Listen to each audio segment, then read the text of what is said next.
Greetings, ladies and gentlemen. At the beginning of this month, Putin ordered the military to attack Haqq using Russian drones. That brutal attack lasted continuously for more than 24 hours, and we recorded up to 21 airstrikes raining down on the city. The Russian military targeted key infrastructure, hotels, shops, buildings, apartment complexes, and even a church. Not stopping there, Putin went even deeper into committing crimes. Just 2 days after the attack on Haqq, Russia launched another strike. That was Holy Thursday, and Russia directly targeted 2 other Orthodox churches right as they were celebrating this sacred holiday. One church was partially destroyed, as you can see from the images on the screen, and the other church was also heavily damaged. It's important to emphasize that these are not newly constructed buildings. One church was inaugurated in the early 1900s, and the other church was built in the countryside. That means these churches have resiliently survived World War I, World War II, and even the Nazi occupation. And yet now Russia is trying to flatten them. Fortunately, this time Ukraine actually has an answer, and it's a counterattack that Putin could never have expected. On the night of April 11, Ukraine launched a massive drone attack targeting occupied Crimea in southern Russia. These are areas that serve as lifelines in Russia's war economy. You see, right on the Black Sea, Russia uses one of the ports here to export a large amount of its sanctioned oil. And that's exactly the target Ukraine is aiming at. Look at this port. After the attack ended, the scene looked just like a Hollywood blockbuster movie. This is the key Black Sea port, Russia's port of Novus. It just endured one of the most intense attacks since then. So far in the war, Russia's air defense system has failed so badly that even supporters of the war in Russia are speaking out to criticize this weakness. This is an issue that we will analyze in more detail right after this. Above all, Russia is gradually realizing that they can no longer keep up with the advancements of Ukraine's drone technology. This is no longer the situation in 2022. Technological innovations in Ukraine's drones have far surpassed Russia's capabilities. Russia and Putin are paying a very steep price for that. In fact, as many as 6 out of 7 oil loading stations at this port have been severely damaged. These are the stations Russians use to load and unload oil onto waiting tankers. So basically, that's critical infrastructure. In addition, the attack also hit pipelines, control units, and oil monitoring stations. A massive fire raged across the entire port. That means we won't be able to know the full extent of the damage until the fire is completely extinguished. Here is a detailed analysis of why this attack is such a shocking event. You need to know that Russia has 3 main locations for exporting oil and oil products to the west. 2 of them are Primorsk and Ust-Luga, located on the Baltic Sea, which is in the north of Russia, near the city of St. Petersburg. And the last location is Novorossiysk, which is in the south of Russia at the Black Sea port. These 3 locations handle about 60% of Russia's total oil exports. And in just the past 2 weeks, Ukraine has successfully attacked all 3 of those strategic locations. Nothing is more important to the Russian economy than these 2 ports, and that also means they are extremely well protected. However, despite that protection, in the past 2 weeks, Ukrainian forces have breached Russia's defenses at least 7 times. That means there is an attack every other day, and the Russian economy simply cannot operate normally with such relentless bombardment of essential infrastructure. Even when using the term essential infrastructure, I still feel it doesn't fully capture the vital importance of these ports. And the reason this is happening is because Ukraine's ability to carry out long-range attacks now surpasses Russia's air defense system. In addition, Ukraine is improving and adapting much faster than Russia can. Now, one important thing to clarify is that these ports have not been completely destroyed, but according to expert assessments online, they believe it will take at least a year to repair some of the damage that has occurred over the past 2 weeks. Based on satellite images, we can roughly estimate that 10% of the total port capacity will have to cease operations for several months, and another 20 to 30% will be paralyzed for at least a few weeks. All of this depends on the speed of Russia's repairs. But this is also when we have to remember that while Russia is working hard to fix all of these things, the Ukrainians can continue to launch more drones and attack the ports again. Therefore, all the calculations we are making are based on the attacks that have happened up to this point. It does not include any future attacks that Ukraine may carry out. And on top of that, also within this 2-week period, Ukraine has struck 3 major Russian oil refineries. All of this is basically disrupting Russia's oil production and export process, creating weak links throughout the entire system. That means if Russia can't refine oil, they can't export it. If Russia can't export oil, basically they'll run out of storage space, right? So what does all of this mean? There will come a point in this whole system when Ukraine has caused so much damage that Russia is forced to shut down its oil fields. That means everything is either damaged or full, the storage tanks are full, the refineries are full, or they can no longer operate. And that leads to Russia simply being unable to take in any more oil into the system.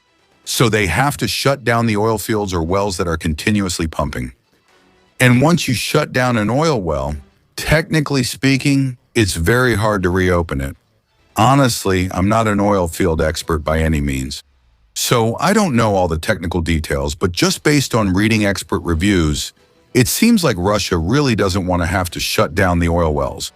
And if Russia's air defense systems keep failing, they'll be forced to do that at some point in the future.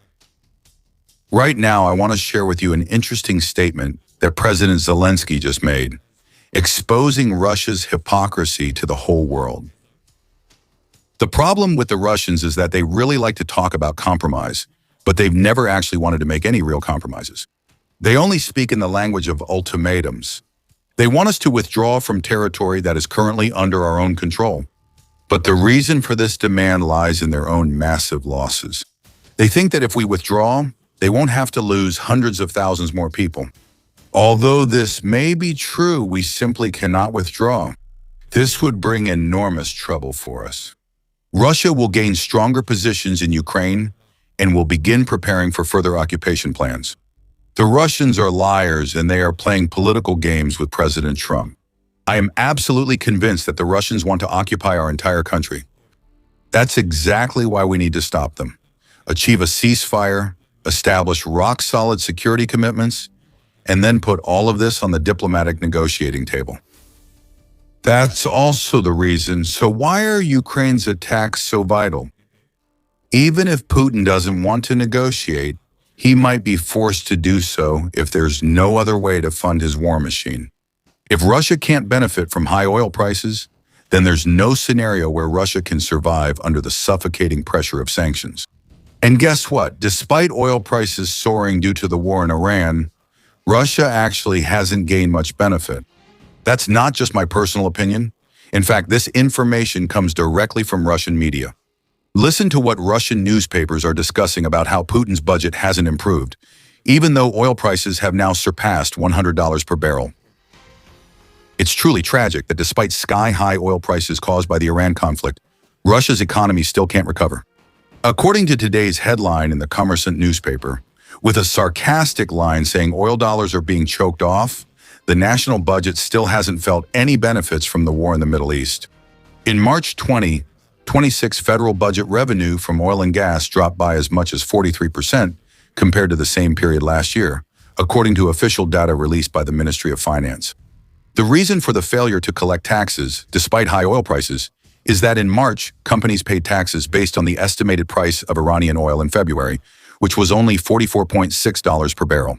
It wasn't until April that the March price of $77 began to affect revenue, while in the meantime, the national budget continued to face extremely difficult circumstances.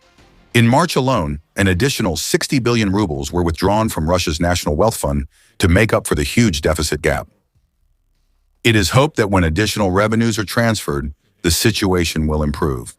However, a very notable detail is that the Moscow Consumers newspaper mentioned Ukraine's drone attacks on Russia's oil export hubs in Ust-Luga and Primorsk, as well as on refineries. And they had to admit a tremendous negative impact on oil export revenues. Overall, it can be said that the attacks on the refineries did not pass without leaving a trace. Right before the sowing season, the Russian government actually had to order a freeze on oil exports until July 1st. It is clear that the excitement about additional revenue from rising oil prices is completely unfounded. The actual developments require much more modest and realistic estimates. And because attacks are happening inside Russian territory almost every day. Now we are seeing even the war supporters, who are veterans that were once fully committed to the war, openly admitting that Russia is basically defenseless. This means Russia's air defenses are so weakened that much of its territory is now exposed. Even critical infrastructure like the ports we mentioned at the beginning of the video is not effectively protected. That's a harsh reality. Russia is running out of air defense systems. They're running out of missiles and running out of anything that can stop drones and long-range missiles. Listen to these bitter words from a former Russian colonel. He said that we need to remember one thing.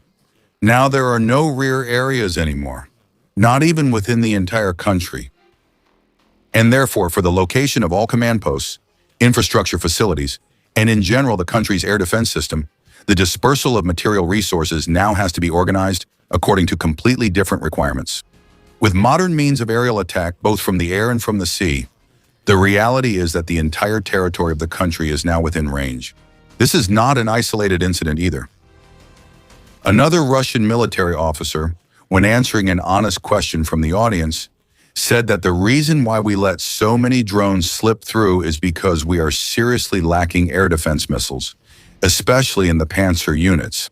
Usually the launchers have to be exposed without any ammunition. There's nothing shameful about telling the truth. In fact, not solving this problem is what's truly shameful. Straightforward answers like this are exactly why Putin is trying to shut down the internet in Russia and block the Telegram app. He doesn't want people to know exactly what's happening and why they're suffering because of the war he started. In fact, Putin is tightening control so much that Russia is turning into a dark, dystopian dictatorship. We're seeing dash cam footage showing Russian citizens being stopped by the police while driving.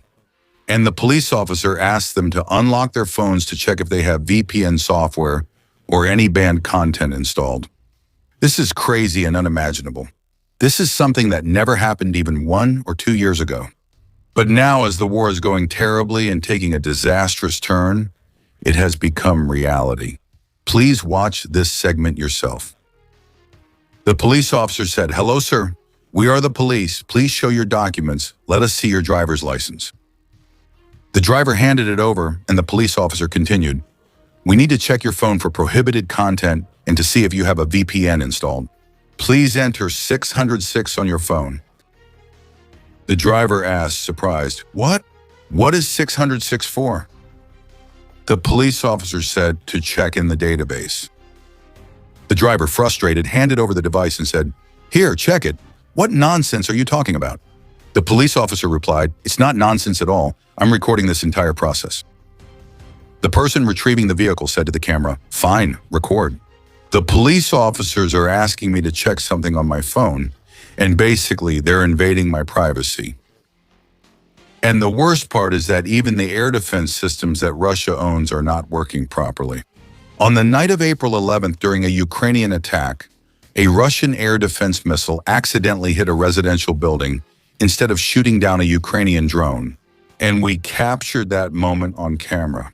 Now, knowing that he can't stop Ukraine's drone strikes, Russia is calling on Western countries to persuade Ukraine to stop attacking all these important oil and infrastructure facilities. Who could have guessed? Putin launched a special military operation that was supposed to last 3 days, and 4 years later, he's begging the West for help. The reason behind this could be that Ukraine is completely overwhelming Russia when it comes to long-range drone attacks. Looking at the big picture, for the first time in 4 years, Ukraine has actually launched more long-range drones into Russian territory than Russia has launched into Ukraine. That happened in March. Just look at the chart on the screen. Ukraine's increase in drone production is even faster than anything Russia has ever achieved. Almost all of these devices are produced right in Ukraine by domestic companies. This is a huge advantage for the Ukrainian government because that way they don't need to ask other countries for permission to decide where they can and cannot strike. They can make their own decisions, launch aircraft, and target any objective that puts the most pressure on Russia. That's why in March we saw Ukraine start attacking ports in St. Petersburg, the Baltic Sea, and even in the Black Sea. In fact, if we look at all the data published by Russia itself, we can see that long-range attacks really skyrocketed in March. Just imagine the irony. The Russian government never has any reason to paint a rosy picture of Ukraine on the battlefield. They even have every motivation to do so. But when these figures from the Russian side reveal this reality, we can only imagine how much harsher and more bitter the truth out there really is. This is exactly why now Russians are starting to openly discuss the real losses in this war. They bitterly realize that everything has completely gone off the track of the original plan, something that was bound to happen. There is no country, and I emphasize, not a single country, that can come out of a prolonged war like this for years and still maintain its position completely intact. In essence, a prolonged war of attrition is something that no country can anticipate or be fully prepared for. And now it is the Russian people who are suffering the pain from the war that Putin started, and they are forced to speak out publicly amid turbulent public opinion. Listen to better understand the real losses behind the curtain. There have been shocking reports presented at Haqq about the scale of military mobilization. Just in the past year and this year alone, the number has climbed well past 400,000 people signing those fateful military service contracts. The situation is so dire that military units are using every available resource, even deploying strategic missile personnel or forming infantry regiments from Directorate Number 12. Let me remind you that Directorate Number 12 is the unit with ultimate responsibility for storing and safeguarding the nation's nuclear weapons arsenal. Even more painful, despite a direct order from the president to resolve issues related to those who went missing before April 1st, including assistance with paperwork and organizing search efforts, in reality, absolutely nothing has been done. Why is that? Because for many officials, admitting this truth would be a devastating blow to their positions of power. This reveals a stark truth about the actual loss rate and the horrifyingly high price they have to pay for short-lived achievements on the battlefield, the price of blood and tears. They still lack a unified personnel registration system. I'm not just talking about pay issues, though there are plenty of absurdities there too, but about a transparent system that clearly tracks everything from the moment a soldier signs a contract. Where they train, the unit they join, up until the moment they go missing in battle. Did that soldier fall on the battlefield? Or is there simply no record at all of his existence? Yet on paper, he is still counted as an active soldier so that someone can calmly profit in his name. Take the case of Vladislav Nikiforov, commander of the 128th Separate Mechanized Infantry Brigade, who was accused of being involved in schemes to profit from the blood and sacrifice of fallen soldiers. He shared the money with his superiors, and they were satisfied despite the family's pain over their lost loved ones. Now, to understand why Iran behaves the way it does today, we have to go back in time to see what paths this country has taken to reach where it is now. That doesn't just mean going back to 1979 with the tumultuous Islamic Revolution, but in fact, we have to go even further, back to the time when the Qajar dynasty ruled Iran in the 19th century.